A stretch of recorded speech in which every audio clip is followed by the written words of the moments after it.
श्रोते हो नमस्कार. आजच्या वृत्तविशेषमध्ये आपलं स्वागत.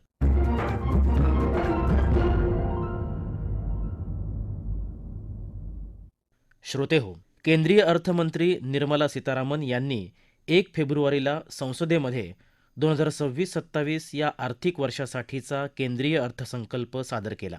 या अर्थसंकल्पातल्या आरोग्य आणि कौशल्यविषयक तरतुदींबद्दलची चर्चा आज आपण वृत्तविशेषमध्ये करणार आहोत.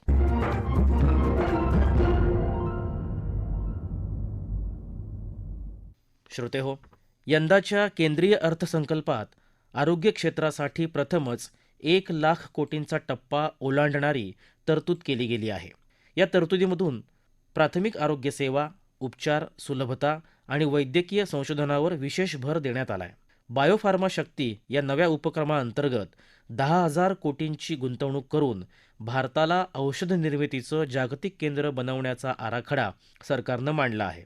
आयुष्यमान भारत योजनेसाठी 9,500 कोटी आणि राष्ट्रीय आरोग्य अभियानासाठी 39,000 कोटींपेक्षा जास्त रकमेची तरतूद करून अखेरच्या टप्प्यावरील व्यक्तीपर्यंत मोफत उपचार पोहोचवण्याचं सरकारचं उद्दिष्ट आहे. विशेष म्हणजे कर्करोगासारख्या गंभीर आजारांच्या 17 औषधांवरील सीमाशुल्क सवलत, नवीन एम्सची स्थापना, 3 आयुर्वेदिक एम्स आणि आरोग्य क्षेत्रातील मनुष्यबळ वाढवण्यासाठी 1.5 लाख जणांना प्रशिक्षण या तरतुदी भारताच्या आरोग्य व्यवस्थेला अधिक सक्षम आणि आधुनिक बनवणाऱ्या आहेत. याचविषयी अधिक माहिती सांगत आहेत आरोग्य क्षेत्राचे अभ्यासक योगराज प्रभुणे. सगळ्यात पहिलं महत्वाचं काय आहे की खर्चाची तरतूद कशी केलेली आहे. तर या बाबतीत केंद्रीय अर्थमंत्री निर्मला सीतारामन यांना 100पैकी 100 गुण द्यावे लागतात.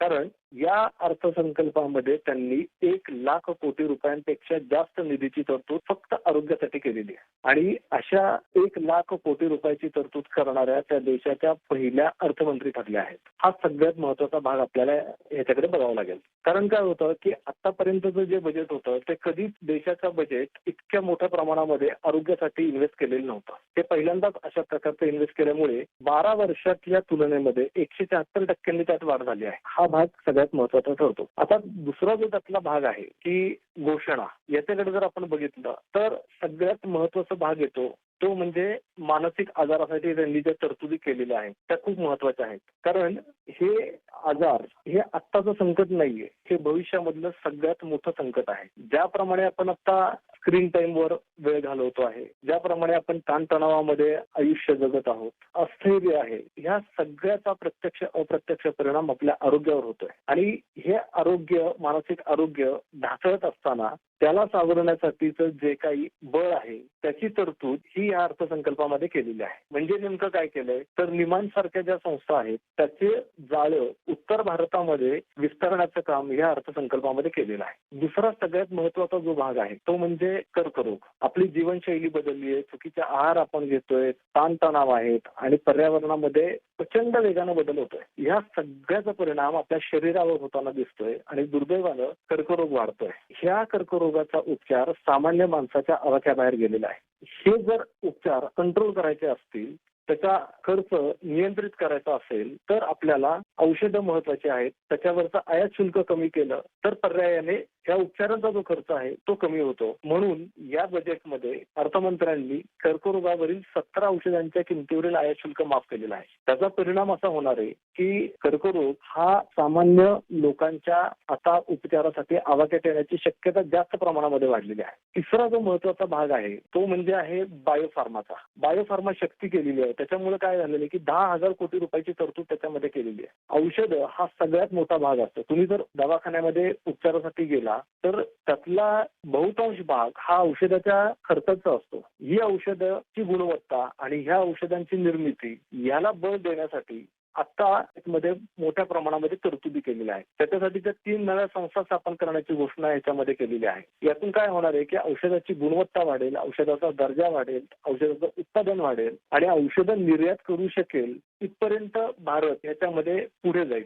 आता सगळ्यात पुढचा महत्वाचा मुद्दा असा येतो की आरोग्य क्षेत्रामध्ये प्रचंड मोठ्या प्रमाणामध्ये मनुष्यबळ लागतं. हे मनुष्यबळ हे ट्रेंड असणं आवश्यक असतं. प्रशिक्षित मनुष्यबळ हा या क्षेत्रापुढचा सगळ्यात मोठा ज्वलंत प्रश्न आहे. हे प्रशिक्षित मनुष्यबळ घडवण्याची किमया या अर्थसंकल्पामधनं सुरू होईल. पुढच्या काही वर्षांमध्ये आपल्याला याची फळं आपल्या परिसरामध्ये नर्सेस वाढलेल्या आहेत, आपल्या परिसरामध्ये डॉक्टर्स वाढलेले आहेत, आपल्या परिसरामध्ये केअरटेकर्स वाढलेले आहेत. हे जे दिसेल त्याचं मूळ आपल्याला या अर्थसंकल्पामध्ये बघता येईल. पुढचा जो महत्वाचा मुद्दा येतो तो म्हणजे आयुर्वेदाचा. आयुर्वेद हा आपल्या प्राचीन वैद्य संस्कृतीचा अमूल्य ठेवा आहे. तो जतन केलाच पाहिजे आणि हे जतन करण्यासाठी आयुर्वेदाच्या 3 नवीन एम्स आता सुरू करण्याचा प्रस्ताव, त्याची घोषणा या अर्थसंकल्पामध्ये केलेली आहे. श्रोतेहो, यंदाच्या केंद्रीय अर्थसंकल्पात आधुनिक काळाच्या गरजेनुसार कौशल्य विकासाला देशाच्या उज्ज्वल भविष्याचा सर्वात महत्त्वाचा आधारस्तंभ म्हणून अधोरेखित केलं गेलंय. भारताच्या युवा वर्गाला जागतिक स्तरावर स्पर्धात्मक बनवण्यासाठी सरकारनं यंदा अनेक क्रांतिकारी घोषणा केल्यात. यात 5 नवीन युनिव्हर्सिटी टाउनशिपची उभारणी, भारतीय तंत्रज्ञान संस्थेच्या प्रवेश क्षमतेत वाढ, कृत्रिम बुद्धिमत्ता विषयक टेक फेलोशिप्स अशा तरतुदींचा समावेश आहे. विशेषतः मुलींचा स्टेम अर्थात विज्ञान तंत्रज्ञान अभियांत्रिकी आणि गणिती शिक्षणातील सहभाग वाढवण्यासाठी प्रत्येक जिल्ह्यात आधुनिक वसतिगृह उभारण्याची महत्त्वाची घोषणाही सरकारनं केली आहे. याशिवाय सेमीकंडक्टर मिशन 2.0 मुळे हार्डवेअर आणि इलेक्ट्रॉनिक्स क्षेत्रात रोजगाराच्या लाखो संधी निर्माण होणार आहेत. ऑरेंज इकॉनॉमी अंतर्गत 15,000 शाळा आणि महाविद्यालयांमध्ये कंटेंट क्रिएटर लॅब्स स्थापन करून 10 लाख नव्या नोकऱ्या निर्माण करण्याचं उद्दिष्ट सरकारनं समोर ठेवलं आहे. या लॅब्सचे कौशल्य विकासाच्या दृष्टीने दूरगामी लाभ काय आहेत याविषयी अधिक माहिती देत आहेत व्हिस्लिंग वुड्सचे उपाध्यक्ष आणि इमर्जिंग मीडियाचे प्रमुख चैतन्य चिंचलीकर. काय होत होतं की अनेक वर्ष आपल्या शाळेचं जे एज्युकेशन होतं ते खूप एकतर्फी होतं, away from foundational education in various creative and performing arts. So हे खूप महत्वाचं होतं की शाळेत जेवढं महत्व फिजिक्सला दिलं जातं किंवा केमिस्ट्रीला दिलं जातं तेवढंच महत्व creative arts, performing arts, critical thinking किंवा नॅरेटिव्ह थिंकिंग, डिझाईन थिंकिंग ह्याला दिलं पाहिजे. सो हे जे कोर ह्युमन स्किल्स ची गोष्ट आहे, म्हणजे जसं आपण सायंटिफिक टेम्पर डेव्हलप करतो थ्रू लर्निंग सायन्स, सो तसंच ललित कला जे आपण म्हणतो म्हणजे foundational education in creative and performing arts हे खूप महत्वाचं होतं. हिस्टॉरिकली ते आपल्या शाळेत करिक्युलम मध्ये नव्हतं. सो हे आता चेंज झालं. हे एनईपी मध्ये 30% इंटरडिसिप्लिनरी जे एज्युकेशन आलेलं आहे त्याच्यामुळे ते स्ट्रक्चर क्रिएट झालेलं की आता ह्या स्ट्रक्चर मध्ये 6वी, 7वी, 8वी, 9वी, 10वी, 11वी, 12वी विद्यार्थी foundational education in creative and performing arts हे सब्जेक्ट घेऊ शकतात. आता ह्याच्या पुढे नेक्स्ट स्टेप ही आहे की स्ट्रक्चर जागेत आहे, आता त्याचं करिक्युलम पाहिजे आणि त्याचं इन्फ्रास्ट्रक्चर पाहिजे. आता त्याचे इन्फ्रास्ट्रक्चर आहे म्हणजे जशी आपली फिजिक्स लॅब असते, केमिस्ट्री लॅब असते, बायोलॉजी लॅब असते, तशीच आपली एक कॉन्टेंट क्रिएटर लॅब पाहिजे की अशी जागा जिकडे जे थिअरी शिकतात ते ऍक्च्युअली प्रॅक्टिकली अप्लाय होऊ शकतं. म्हणजे तुम्हाला काय लिहायचं असेल, तुम्हाला फोटो काढायचे असतील, तुम्हाला ॲनिमेशन करायचं असेल, तुम्हाला गेम्स बनवायचे असतील, तुम्हाला डिझायनिंग करायचं असेल, तुम्हाला फिल्म बनवायची असेल, तुम्हाला काही करायचं असेल, सो ती लॅबचं क्रिएशन प्रत्येक शाळेत खूप महत्वाचं होतं. गेले ऑलमोस्ट 2-3 वर्ष हे डिस्कशन चाललेलं की कसं इम्प्लिमेंट करायचं आणि काय स्ट्रक्चर त्याचं पाहिजे. So create in India mission मध्ये खूप पॉलिसी झाल्या.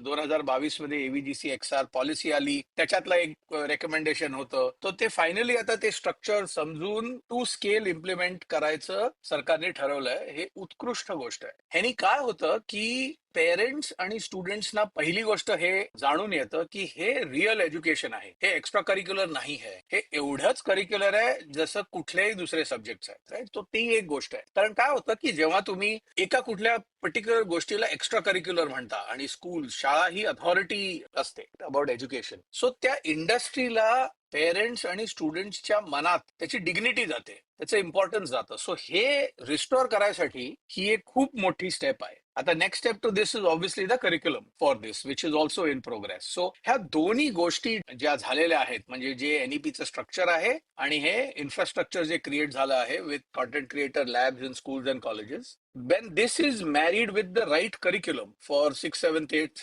9th, 10th, 11th, 12th, तेव्हा you will see well rounded 12वीचा मुलगा. सो आता काय होईल इज आपल्या जे शाळेतले बेस्ट अँड ब्राईटेस्ट आहेत त्यांना हे पण जाणून येईल की मला क्रिएटिव्ह इंडस्ट्रीमध्ये इंटरेस्ट आहे का, हे मला आवडतं का.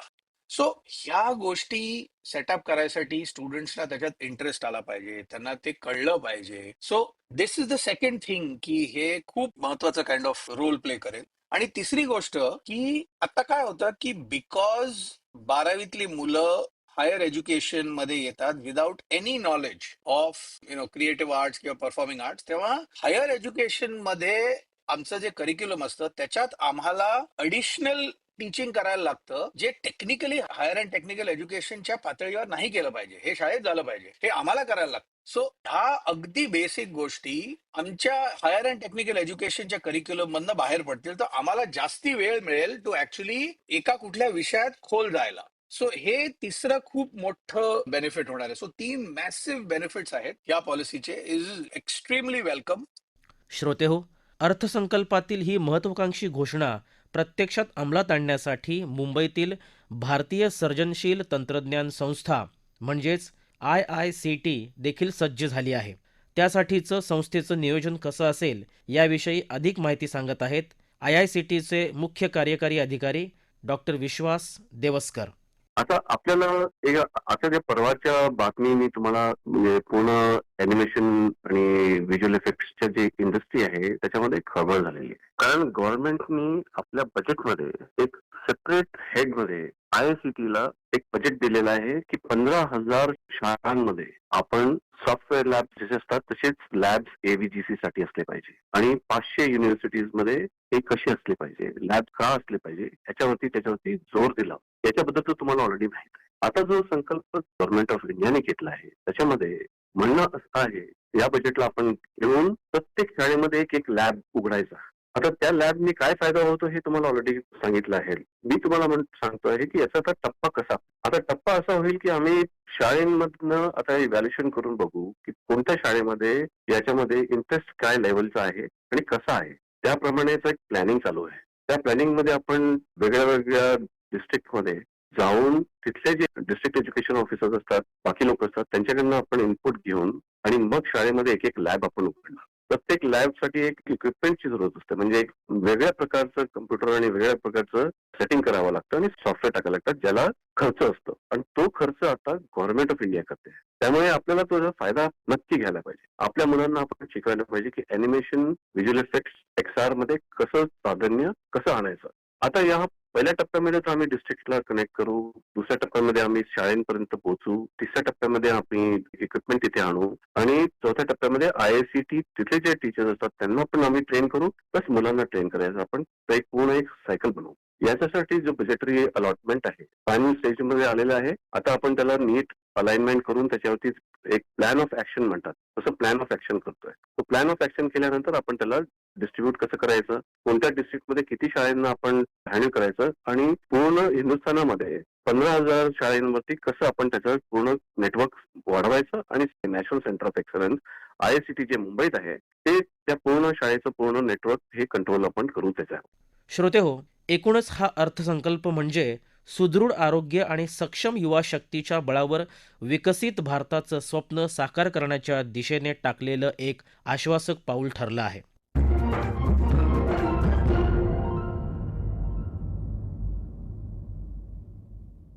श्रोतेहो, आपला वृत्तविशेष हा कार्यक्रम आपण न्यूज ऑन AIR या ॲपवर लाईव्ह ऐकू शकता.